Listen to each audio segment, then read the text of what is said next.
مومنین کرام، عزاداران سید الشہداء علیہ السلام، جو وقت دیا گیا ہے اسی وقت کے اندر اپنے موضوع کو سمیٹوں گا۔ چہلم کی مجلس میں امام حسین کی عزاداری میں آپ تشریف لائے ہیں۔ دنیا میں سب سے اہم محبت کا نام ہے محبت اہل بیت۔ یہ ایسی محبت ہے کہ اگر انسان کے دل میں پیدا ہو جائے تو انسان دنیا و آخرت میں فلاح پاتا ہے۔ یہ ایسی محبت ہے جس محبت کا خدا نے قرآن میں حکم فرمایا ہے، قُل لَا أَسْأَلُكُمْ عَلَيْهِ أَجْرًا إِلَّا الْمَوَدَّةَ فِي الْقُرْبَى۔ اے رسول، اس امت سے کہہ دیجئے کہ میں تم سے کسی شے کا اجر نہیں مانگتا ہوں سوائے اپنی اہل بیت کی مودت کے۔ رسول چاہتے ہیں لوگ اہل بیت کے قریب ہوں، اہل بیت سے محبت کریں، تاکہ اس محبت کی بنا پہ اہل بیت کے راستے پر چل سکیں۔ اہل بیت وہ ہستیاں ہیں، خدا کی جانب سے وہ نمائندے ہیں جن کی پرورش کرنے والی ہستی رسول اللہ ہیں۔ رسول اللہ نے علی کی تربیت کی، علی کو پروان چڑھایا، علی کو اس معاشرے کے اندر ایسی پرورش کی تاکہ یہ لوگ میرے بعد اس علی کی نشو نما میں آ جائیں، تاکہ یہ لوگ اسلام کے وارث کے جھنڈے کے نیچے اپنی زندگی بسر کریں، تاکہ یہ لوگ انبیاء کے وارث کے راستے کے اوپر اپنی زندگی بسر کریں۔ رسول نے پرورش کی علی کی، علی کو پروان چڑھایا، علی کے سامنے علم کے ابواب رسول نے رکھ دیے تاکہ یہ علی اپنی امت کے تمام مسائل کو حل کریں۔ اب یہ امت کی اپنی بدقسمتی کہ یہ امت رسول کے بعد علی سے فاصلے پر ہو گئی، علی سے دور ہو گئی، علی سے کوسوں فاصلے پر چلی گئی، اور وہ نمائندہ خدا نے جس کا اعلان کروایا رسول کی زبان سے، من کنت مولاہ فہذا علی مولا، اس نمائندے کو چھوڑ کر کسی اور کو اپنا حاکم اور سرپرست مان کر ان کے سائے کے نیچے زندگیاں بسر کی۔ یہ امت کی بدقسمتی ہے، یہ امت کی لاشعوری و بے شعوری ہے، یہ امت کی غلطی تھی جس غلطی کا خمیازہ آج تک امت بھگت رہی ہے، اور قیامت تک یہ لوگ بے راہ کیوں ہو رہے ہیں؟ یہ لوگ کیوں علی کے راستے سے دور ہو رہے ہیں؟ کیونکہ صدر اسلام کے اندر رسول کی رحلت کے بعد امت نے جو غلطی کی تھی وہ غلطی آج تک چل رہی ہے۔ علی کا دامن نہ چھوڑنا، علی سے دوری اختیار نہ کرنا۔ اگر تم نے یہ کر دیا کہ علی سے دور ہو گئے، پھر دنیا بھی ناکام ہے، آخرت بھی ناکام ہے۔ علی ہدایت کے امام ہیں، علی کامیابی کے امام ہیں، علی عدالت کے امام ہیں، علی تقوی کے امام ہیں، علی دنیا و آخرت میں انسان کو آسمان کی بلندی پر لے جانے والے امام کا نام ہے۔ علی ہر میدان میں اول ہیں، چاہے تقوی ہے، چاہے عدالت ہے، چاہے شجاعت ہے، چاہے دلیری ہے، جس میدان میں آپ ڈھونڈیں گے علی صف اول میں نظر آئیں گے۔ علی ہر نیکی میں، علی ہر نیکی میں اول صف میں نظر آنے والے امام کا نام ہے۔ آپ پڑھیں، علی کی زندگی کو پڑھیں۔ علی وہ ہستی ہیں، وہ ذات ہیں جو ہر میدان میں رسول اللہ کو لبیک کہتے ہوئے صف اول میں ہوتے تھے۔ اور علی کی زندگی، چاہے وہ جنگ میں ہے، چاہے وہ بازار میں ہے، چاہے وہ گھر میں ہے، چاہے وہ مسجد میں ہے، علی کی زندگی کو کھنگال لیجئے، ہر مقام پہ علی لوگوں کی ہدایت کرتے ہوئے نظر آتے ہیں۔ یا علی، ہر میدان میں علی ہدایت کے مقام پر نظر آتے ہیں، لوگوں کی ہدایت کرتے نظر آتے ہیں۔ ایک واقعہ سنا دو، بڑا مختصر سا واقعہ ہے، تلان نہیں ہوں گا، مجھے ٹائم بھی کم ملا ہے، موضوع سمیٹنا ہے۔ ایک واقعہ سناتا ہوں علی کی شجاعت کا، علی کی جنگ کا، علی کی دلیری کا، اور اس واقعے کے اندر ذرا دیکھیے علی کیسے لوگوں کی ہدایت کرتے ہوئے نظر آتے ہیں۔ علی جنگ میں بھی ہدایت کرتے ہیں، میدان جنگ میں شجاعت علی کی سنتے ہیں، نعرہ مارتے ہیں، دل مومن کا خوش ہو جاتا ہے فضائل علی سے۔ اور اس فضائل کے اندر علی جو انسان کی ہدایت کرتے ہوئے نظر آتے ہیں، وہ علی کا اوج ہے، وہ علی کا آسمان ہے، وہ علی کا تخت ہے، جس بنیاد پر علی لوگوں کی ہدایت کرتے ہوئے نظر آتے ہیں۔ دشمن بڑا ذلیل ہے، بڑا خناس ہے۔ اصحاب محمد اس دشمن سے بڑے ڈرتے تھے۔ جب اس کا نام آتا تھا نا، عمر ابن عبد ود، تو اصحاب کہتے تھے اب لڑنے نہیں جانا، یہ بڑا خطرناک ہے، یہ مار دے گا، یہ تباہ کر دے گا، یہ ختم کر دے گا۔ جب یہ آیا نا، اس نے آواز دی، محمد اپنے کسی سپاہی کو بھیج تاکہ میں اسے واصل جہنم کروں۔ اس نے اعلان کیا، یہ آ کے میدان جنگ میں اعلان کرتا ہے۔ جب رسول اللہ نے فرمایا اپنے اصحاب کو، اے میرے صحابیوں، کون لڑنے کے لیے تیار ہے؟ تاریخ لکھتی ہے سب خاموش، ایک ہستی جو ہر میدان میں اول ہے، مولا علی کھڑے ہوتے ہیں، فرماتے ہیں لبیک یا رسول اللہ، یا رسول اللہ میں حاضر ہوں۔ بس وہ طولانی واقعہ ہے، علی حاضر ہیں۔ رسول اللہ نے اجازت دے دی، یا علی جائیے لڑنے کے لیے، لڑیے، اسے واصل جہنم کر دیجیے۔ مولا گئے، لڑائی شروع ہوتی ہے۔ اس لڑائی کے دوران ایک ایسا وقت آتا ہے کہ یہ دشمن زمین پر لیٹ جاتا ہے، علی اس کے سینے پر آ جاتے ہیں، علی کی ذوالفقار اس کا گلا کاٹنے کے لیے تیار ہے۔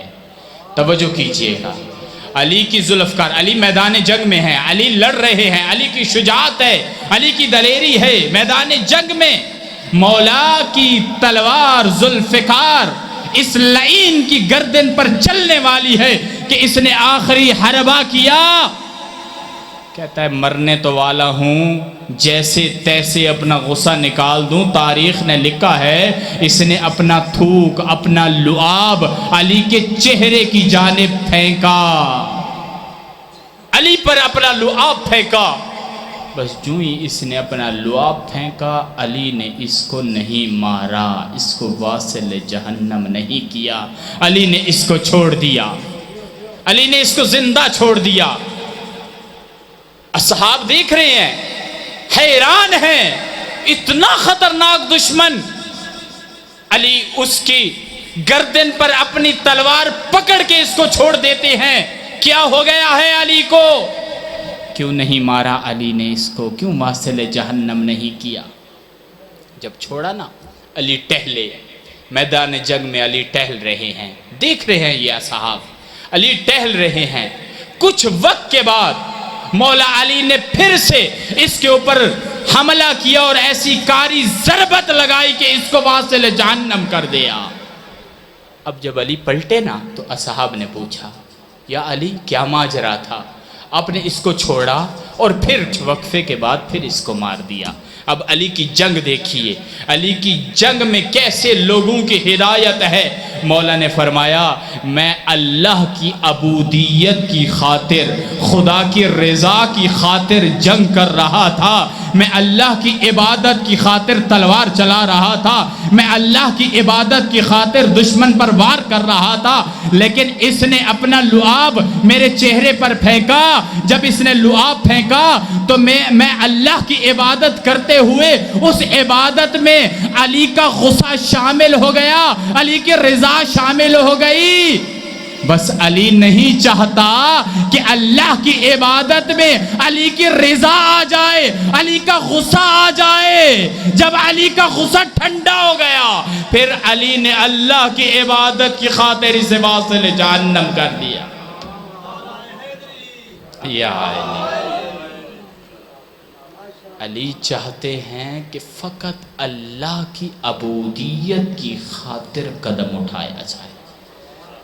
علی اپنی رضا شامل نہیں کرتے اللہ کی عبادت میں کہ علی اس بات پہ راضی ہے۔ خوب اگر اس نے تھوک پھینکا تو علی کو غصہ آیا، اور اس غصے کی بنیاد پہ اگر ہم جیسا کوئی شخص ہوتا تو ایک ضرب کی بجائے 2 لگا دیتا، 2 کی بجائے 4 ضربے لگاتا۔ جیسے ہم کہتے ہیں نا کہ اینٹ کا جواب پتھر سے دیں گے، سامنے والا اینٹ مار رہا ہے، ہم کہتے ہیں ہم اینٹ بھی ماریں گے ساتھ پتھر بھی ماریں گے۔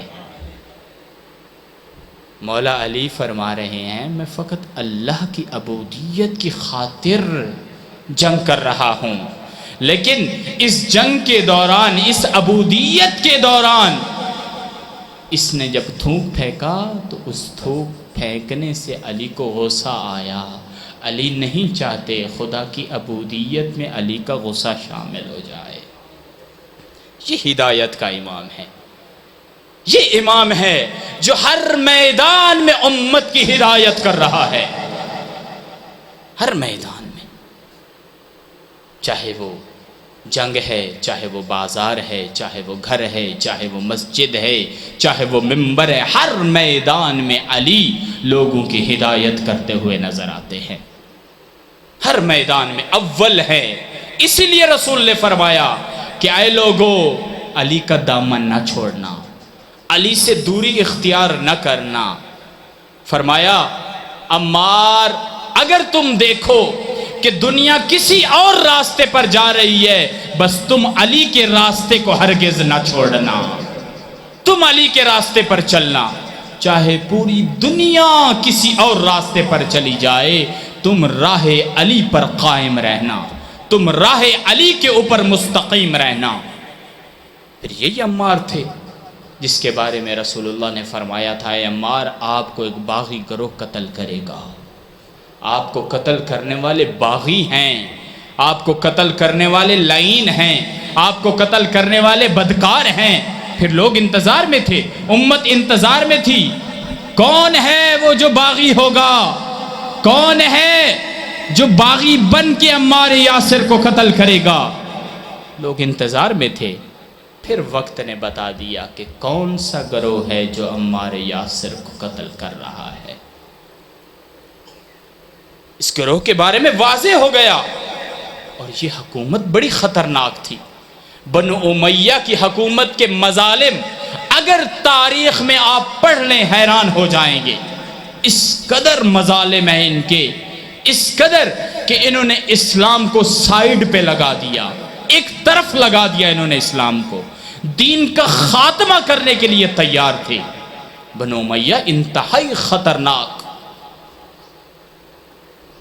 اگر کوئی بھی اس حکومت کے خلاف بات کرتا، اگر کوئی بھی اس حکومت کے خلاف اٹھتا، کوئی بھی اگر اس حکومت کے خلاف قیام کرتا، اس کو نام دیا جاتا یہ باغی ہے، یہ باغی ہے جو حکومت کے خلاف اٹھ رہا ہے، حکومت کے خلاف بات کر رہا ہے، یہ باغی گروہ کہلاتا ہے۔ آپ کو پتہ ہے، آپ دیکھیں رسول اللہ کا خاندان، رسول اللہ کے خاندان کا قافلہ جب اسیر ہو کے کربلا سے کوفہ اور کوفہ سے شام گیا تو لوگوں نے کیا نعرے لگائے، لوگوں میں کیا آوازیں بلند تھی، لوگوں نے کیا ندا دی، منادی کیا ندا دے رہا تھا؟ جب شام میں یہ قافلہ پہنچا تو منادی ندا دے رہا تھا کہ باغیوں کا قافلہ آ رہا ہے۔ میں پوچھتا ہوں کیا شام میں مسلمان نہیں تھے؟ میں پوچھتا ہوں کیا آنے والا قافلہ رسول اللہ کا خاندان نہیں تھا؟ پھر کیسے شام کے اندر اعلان ہو رہا ہے کہ باغیوں کا قافلہ آ رہا ہے؟ یہ بنو امیہ کی حکومت تھی جنہوں نے شام کے اندر ایسا پروپیگنڈا کیا کہ لوگ اہل بیت سے دور ہو گئے۔ لوگ اہل بیت کو باغی سمجھ رہے تھے۔ کہا نا لوگوں نے، آپ نے کتنے علماء و ذاکرین سے سنا، لوگ کہہ رہے تھے باغی کی بہن آ رہی ہے۔ ارے بھائی اس امت سے پوچھو تمہیں حسین باغی نظر آتے ہیں؟ تمہیں حسین باغی نظر آتے ہیں؟ کہاں ہے تیرا دین؟ کہاں ہے تیرا اسلام؟ تو کس اسلام کی بنیاد پہ پرورش پا رہا ہے کہ جس اسلام کے اندر تجھے حسین باغی نظر آئے؟ اس کی وجہ بنو امیہ کا پروپیگنڈا۔ یہ بنو امیہ کی حکومت تھی۔ شام کے اندر اسی حکومت کے سپاہی بھیڑیں اٹھا لیتے، بکریاں اٹھا لیتے اور کہتے کہ علی نے تمہاری بھیڑیں اور بکریاں چوری کر دی ہے۔ یہ بنو امیہ کی حکومت تھی جنہوں نے علی کے خلاف اتنا پروپیگنڈا کیا کہ جب مسجد کے محراب میں علی کو ضربت لگی تو شام میں پتہ چلا کہ علی کو محراب میں ضربت لگ گئی ہے، تو شامی کہنے لگے علی اور محراب۔ علی محراب میں کیا کر رہے تھے؟ علی کا کام محراب میں کیا تھا؟ علی تو مسجد نہیں جاتے، علی تو نماز نہیں پڑھتے۔ یہ حکومت تھی بنو امیہ کی جنہوں نے اتنا پروپیگنڈا کیا کہ لوگ اہل بیت کو باغی سمجھنے لگے۔ لوگ اہل بیت کے راستے سے دور ہو گئے، لوگ اہل بیت سے کوسوں دور ہو گئے، اور پھر اہل بیت کے پرچم کے نیچے جمع نہیں ہوئے، باغی سمجھ رہے تھے۔ پھر اس میدان میں زینب نظر آتی ہیں، پھر اس میدان کے اندر زینب حسین کی بہن آ کر خطبے دیتی ہے۔ وہ کوفہ کے خطبے، وہ شام کے خطبے، وہ دربار کے خطبے، اب یہ زینب کی ذمہ داری تھی جو حسین نے زینب کے کندھے پر ڈالی تھی کہ زینب میرے بعد تم نے لوگوں کو کربلا سمجھانی ہے۔ یہ وہ لعین تھے، یہ وہ بدماش تھے، یہ وہ لعین اور شرابی تھے جو اہل بیت کے خاندان کو باغی سمجھ رہے تھے۔ کیوں؟ کیونکہ بنو امیہ کا یہ وتیرہ تھا۔ انہوں نے لوگوں میں یہ مشہور کروایا، خطباء کو کہا کہ تم لوگوں کو بتاؤ کہ اگر کوئی بھی حکومت کے خلاف بات کرے گا وہ باغی کہلائے گا، اور لوگوں نے باور کر لیا، یقین کر لیا کہ جو بھی حکومت ہے اس حکومت کے خلاف اٹھنے والا باغی کہلائے گا۔ اور حسین وہ ہستی ہے جنہوں نے حکومت کو قبول نہیں کیا، جنہوں نے حکومت کی بیعت نہیں کی، نہ صرف بیعت، فرمایا قیامت تک حسین جیسا، یزید جیسے کی بیعت نہیں کرے گا۔ مثلی لا یبایع مثلہ۔ حسین یہ نہیں کہہ رہے کہ میں اس یزید کی بیعت نہیں کر رہا۔ جوانوں بزرگوں سن لیجئے، یہ قیامت تک حسین کا اعلان ہے، مجھ جیسا میری راہ پر چلنے والا، میرے راستے کو اپنانے والا کبھی کسی یزید کی بیعت کرنے کے لیے تیار نہیں ہوگا، چاہے اولاد دینی پڑے، چاہے مال دینا پڑے، چاہے گردن دینی پڑے، چاہے چادریں دینی پڑے، سب کچھ قربان کر دے گا، لیکن حسین کے راستے پر قائم رہے گا۔ زندہ باد زندہ باد۔ اللہم صلی علی محمد وآلہ۔ کیوں؟ آپ کو پتہ ہے اگر آپ خطبے پڑھیں امام حسین کے خطبوں میں بڑی واضح چیز اسی بنو امیہ کے بارے میں جو نظر آتی ہے، مولا سے جب بیعت کا مطالبہ کیا گیا نا، کہا کہ حسین یزید کی بیعت کیجئے، 3 لوگوں کو بیعت کا کہا تھا، کہا حسین ابن علی، یزید نے جو پیغام بھیجا گورنر کو، ولید کو، مختصر کر رہا ہوں، کہا 3 لوگوں سے بیعت ضرور لینا۔ فرمایا حسین ابن علی سے بیعت لینا ولید، جلدی کر حسین کو بلا اور یزید کے لیے بیعت لے۔ دوسرا فرمایا عبداللہ ابن عباس، تیسرا فرمایا عبداللہ ابن عمر۔ ان 3 لوگوں سے بیعت لینے کے لیے یزید نے ولید کو خط لکھا۔ اس خط کے جواب میں ولید نے بلایا امام حسین کو اور فرمایا، کہتا ہے کہ جلدی کرو یزید کی بیعت کرو۔ مولا نے وہاں پر طولانی خطبہ ہے، مولا نے خطبہ دیا۔ اس خطبہ کے اندر مولا نے جو فرمایا سن لیجئے، عزاداران حسین سن لیجئے مولا کا کلام۔ مولا نے فرمایا الخلافت محرمت علی آل ابی سفیان۔ اے ولید سن، میں نے رسول سے سنا تھا، میرے مولا آقا رسول اللہ نے فرمایا تھا کہ آل ابی سفیان کے اوپر حکومت کرنا حرام ہے۔ خیال کرنا مدینہ والو، کہیں یہ آل ابی سفیان ممبر پر نہ آ جائیں، حکومت کے لیے نہ آ جائیں۔ پھر فرمایا کہ رسول اللہ نے فرمایا تھا اگر تم امیر شام کو دیکھو کہ وہ تمہارے ممبر پر آ گیا ہے تو پھر اہل مدینہ تمہارا یہ فریضہ بنتا ہے کہ تم اٹھو اور اٹھ کے اس امیر شام کے پیٹ میں چھرا گھونپ دو تاکہ اس کا خاتمہ ہو جائے، تاکہ یہ نابود ہو جائے، تاکہ یہ ختم ہو جائے۔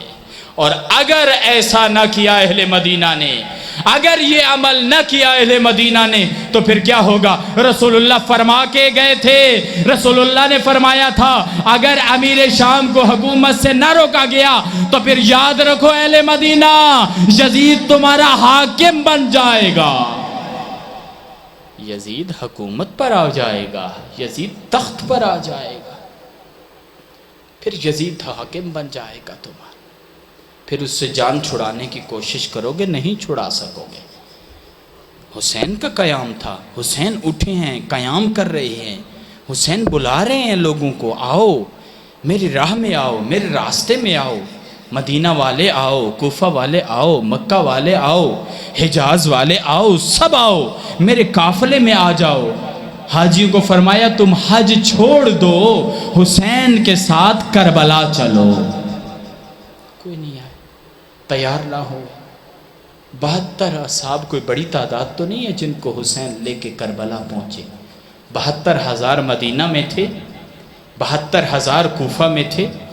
کوفی نے بلایا، خط لکھے، 18,000 خطوط لکھے، لیکن دھوکہ دیا، لیکن وعدہ خلافی کی، اور اسی وعدہ خلافی کی بنیاد پہ جناب زینب سلام اللہ علیہ ان کوفیوں کے اوپر برہم ہوتے نظر آتی ہیں۔ جب بی بی اسیر ہو کے جا رہی تھی نا، اور یہی کوفی آئے راستے میں، آ کر محبت کا اظہار کیا، روئے، گڑ گڑائے، محبت کا اظہار کیا۔ بی بی نے فرمایا اب خاموش ہو جاؤ، اب تمہاری محبت ہمیں نہیں چاہیے۔ جب حسین کربلا میں تنہا کھڑے تھے تو اس تنہائی کے عالم میں تم حسین کی نصرت کے لیے کیوں نہیں آئے؟ جب حسین پکارتے رہے، جب حسین کے خطبے پکارتے رہے، تم کیوں نہیں آئے حسین کی نصرت کے لیے؟ تم کیوں نہیں پہنچے حسین کی نصرت کے لیے؟ بس ان بنیادوں کے اوپر حسین نے قیام کیا، اور اس بنیاد کے اوپر کہ جب ایسا شخص آ جائے جو خدا کی حدود کو توڑ رہا ہے، جو خدا کے وعدوں کو پامال کر رہا ہے، جو خدا کے احکامات کی پیروی نہیں کر رہا ہے، یہ شخص جب آ گیا ہے، اب حاکم بن گیا ہے، تو امت کا یہ فریضہ بنتا ہے کہ امت اٹھے، امت اعلان کرے، امت بیعت نہ کرے، امت اس یزید کے سائے کے نیچے زندگی بسر نہ کرے، بلکہ حسین کا دین یہ کہتا ہے کہ جب ایسا شخص کسی زمانے میں آ جائے، قیامت تک، حسین کی کربلا قیامت تک ہے، نہ فقط 61 ہجری، نہ فقط وہ کربلا جو حسین نے اپنے زمانے میں برپا کی، بلکہ حسین کی کربلا قیامت تک آنے والی نسلوں کے لیے۔ اور مولا فرما رہے ہیں کہ قیامت تک جب یزید جیسا آ جائے جو خدا کے احکامات کو توڑے، جو رسول اللہ کی سنت کو توڑے، تو پھر مومن کا یہ فریضہ بنتا ہے کہ مومن اپنے زمانے کے اندر قیام کرے اور اس کے خلاف کھڑا ہو جائے میدان میں۔ مرد آباد، زندہ آباد، زندہ آباد، اللہم صلی علی۔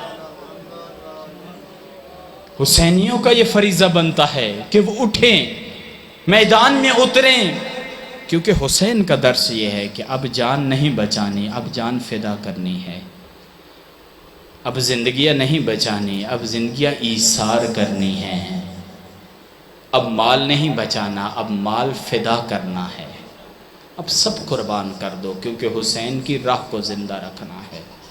کل ارض کربلا کل یوم عاشورا، ہر زمین کو کربلا بنا دینا کہ جب زمین پر یزید آ جائے، جب حاکمیت پر یزید جیسا آ جائے، پھر اس کربلا کو مد نظر رکھتے ہوئے، اس کربلا کے اصولوں کی پیروی کرتے ہوئے اپنے زمانے کی زمین کو کربلا بنا دینا۔ کل ارض کربلا، ہر زمین نے کربلا ہونا ہے۔ کب؟ جب اس پر رہنے والا عزادار 61 ہجری کی کربلا سے اصول لیتا ہوا اپنے زمانے کے یزید کو فنار کر دے گا۔ یہ ہے زمینہ سازی تیرے اور میرے امام کے لیے۔ اس کربلا کو مد نظر رکھتے ہوئے اگر آج وہ اصول اپنا لیے، پھر جس امام کا انتظار کر رہے ہو وہ امام جلد ظہور کریں گے۔ اللہم عجل لولیک الفرج، ہر مومن کے دل میں یہی دعا رہتی ہے، پروردگارا پروردگارا میرے مولا و آقا کا ظہور جلدی فرما۔ یہ دعا قبولیت کی طرف ہے کہ انسان اگر 61 ہجری کی کربلا سے اصول لیتا ہوا اپنے زمانے کے اندر زندگی گزارنے کا سلیقہ سیکھ لے۔ پھر وہ جو تھے نا کربلا کے اندر جن کے چراغ بجھا دیے حسین نے، فرمایا یہ چراغ بجھ گئے ہیں، اب حسین تمہاری جنت کا ضامن ہے۔ سن لیجیے آخری جملے اور مسائل۔ فرمایا اب حسین تمہاری جنت کا ضامن ہے، چراغ بجھا دیا، جانا چاہتے ہو چلے جاؤ۔ تاریخ نے لکھا ہے ایک شخص بھی اپنی جگہ سے نہیں ہلا، ایک صحابی اپنی جگہ سے نہیں ہلا۔ جب چراغ جلا تو کہتے ہیں پر مولا و آقا یہ تو ایک جان ہے، اگر خدا 1000 جانیں دے حسین کے قدموں میں نچاور کر دیں گے۔ میں کہتا ہوں وہ اصحاب تھے جو سب کچھ اپنا حسین پر فدا کر رہے ہیں۔ آج جس امام کے انتظار میں ہم زندگی بسر کر رہے ہیں، میرا وہ آقا و مولا آج اس انتظار میں ہے کہ جیسے میرے بھائی حسین کے اصحاب تھے، کاش میرے اصحاب ایسے پیدا ہو جائیں، کاش میرے اصحاب ایسے اصحاب آ جائیں جن کو میں کہوں جانا چاہتے ہو چلے جاؤ۔ وہ زندگی بچانے کے چکر میں نہیں ہیں، وہ مال و اولاد بچانے کے چکر میں نہیں ہیں، بلکہ اپنی گردنوں کو حسین کے قدموں میں نچھاور کرنے کے لیے تیار ہے۔ آج ہمارا آقا و مولا انتظار میں ہے کہ کاش میرے اصحاب پیدا ہو جائیں، کاش میرے ناصر پیدا ہو جائے، کاش میری نصرت کرنے والے. ہم بھی انتظار میں ہیں. بعض اوقات ہم کہتے ہیں پروردگارہ مولا کا ظہور کر تاکہ ہماری مشکلات حل ہو جائیں. بعض اوقات ہم کہتے ہیں کہ ہماری مشکل حل کرنے کے لیے مولا کا ظہور ہو. نہ میرے بھائی حسین کے عزادار دعا کیا کر کہ مولا کا ظہور ہو اور میں ناصر بن کر مولا کے قدموں میں اپنی جان نچھاور کر دوں. مولا میری نصرت نہیں کریں گے بلکہ میں مولا کی نصرت کے لیے تیار ہو جاؤں، میں مولا کی نصرت کے لیے قدموں میں نچھاور ہو جاؤں، میں مولا کی نصرت کے لیے مولا کے قدموں میں قربان ہو جاؤں. انتظار میں، ہم بھی انتظار میں، مولا بھی انتظار میں.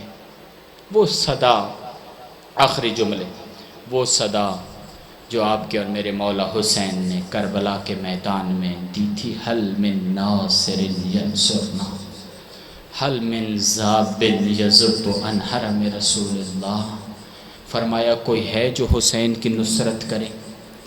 حسین نے پیاس بجھانے کے لیے نصرت نہیں مانگی. حسین نہیں چاہتے تھے کہ کوئی ہو جو ایک گھونٹ پانی حسین کو دے دے. حل من ناصر ینصرنا، کوئی ہے جو حسین کی نصرت کرے، کوئی ہے جو راہ حسین پر چلے، کوئی ہے جو راہ حسین پر قدم رکھ کر اپنے وقت کے یزید کے خلاف میدان میں کھڑا ہو، کوئی ہے جو دین کو، اسلام کو بچانے کی خاطر اپنی زندگیاں قربان کرنے کے لیے تیار ہو جائے. حسین کا چہلم ہے. چہلم کے مجلس میں عزادار موجود ہیں. اس چہلم کے مجلس میں اپنے آقا و مولا حسین سے کربلا کی طرف اپنے ذہنوں کو اور اپنے روح کو لے جائیے اور وعدہ کیجئے حسین جو صدا کربلا کی زمین پر آپ نے دی تھی، حل من ناصر ینصرنا، اے میرے مولا و آقا یہ تیرا عزادار تجھ سے وعدہ کر رہا ہے کہ تیری راہ پر چلنے کے لیے تیار رہے گا، تیری راہ پر چلنے کے لیے اپنا سب کچھ قربان کرنے کے لیے تیار رہے گا. یہ حسین کا عزادار جب حسین پر آنسو بہاتا ہے تو حسین سے وعدہ کرتا ہے. کاش ہم کربلا ہوتے، کاش ہم کربلا ہوتے. اگر ہم کربلا ہوتے یقیناً بی بی زینب کی چادر نہ لوٹتی. اگر ہم کربلا ہوتے یقیناً حسین کو اصغر قربان نہ کرنا پڑتا. اگر ہم کربلا ہوتے حسین کو قاسم و اکبر قربان نہ کرنے پڑتے. اگر ہم کربلا ہوتے حسین کی شہادت کے بعد جیسے خیمے لوٹے ہیں خیمے نہ لوٹتے. لیکن حسین زمانے کے اندر ہم سے کربلا کا تقاضا کر رہے ہیں. تم اپنے زمانے کے اندر اس کربلا کو ڈھونڈو، تم اپنے زمانے کے اندر اس عاشور کو ڈھونڈو اور پھر اس عاشور پر عمل کرو جو عاشور حسین نے کربلا کے میدان میں برپا کی ہے. اس کے اصولوں پر عمل کرو اور پھر اپنے زمانے کے اندر کربلا برپا کر دو.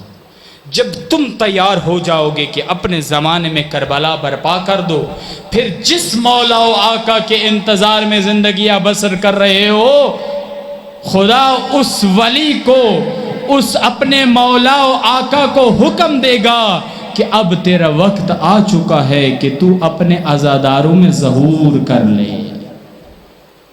پھر مولا کا ظہور ہو جائے گا. یہ تھی کربلا، یہ تھا کربلا کا درس. حسین نے بہت مصیبتیں جھیلی، خاندان حسین نے بہت مصیبتیں جھیلی. یہ ایسا خاندان ہے جس نے اپنا سب کچھ قربان کیا ہے دین کی راہ پر. رسول اللہ کے دین پر اپنا سب کچھ قربان کیا ہے.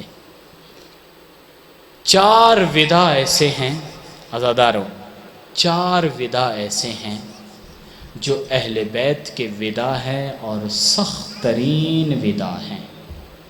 مشکل ترین ودا ہیں۔ یہ 4 ودا انسان کو رلا دیتے ہیں، انسان کی آنکھوں سے خون کے آنسو آتے ہیں۔ یہ 4 ودا بڑے شدید ودا ہیں۔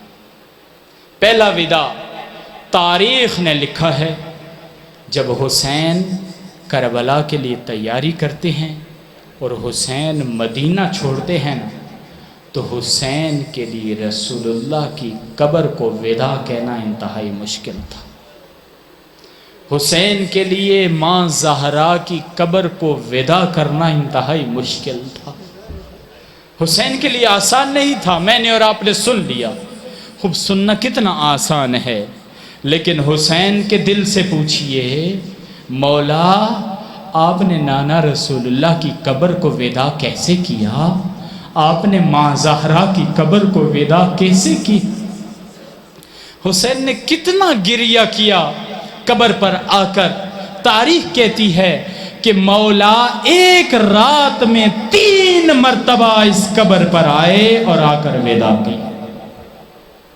بڑا مشکل تھا حسین کے لیے مدینہ کے اندر رسول اللہ کی قبر کو ودا کرنا۔ دوسرا ودا جو حسین کے لیے سخت تھا، جو حسین کے لیے مشکل تھا، وہ ودا تھا کہ جب حسین کے اصحاب شہید ہو گئے، اب مولا آخری بار خیمے میں آ کر بیویوں کو ودا کر رہے ہیں۔ جب مولا آئے نا، فرمایا بہن زینب مجھے پھٹا ہوا کرتا دے دو اور سب بیویوں کو اکٹھا کرو۔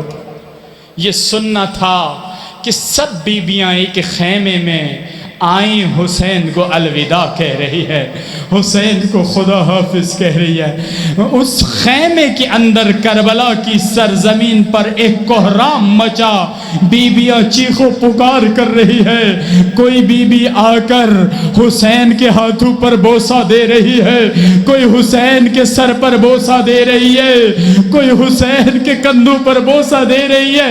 تاریخ لکھتی ہے حسین کی بہن زینب بار بار حسین کی گردن پر بوسے دے رہی ہے، کہتی ہے بھیا حسین، یہ اماں زہرا کا بوسہ، یہ بھیا حسن کا بوسہ، یہ نانا رسول اللہ کا بوسہ۔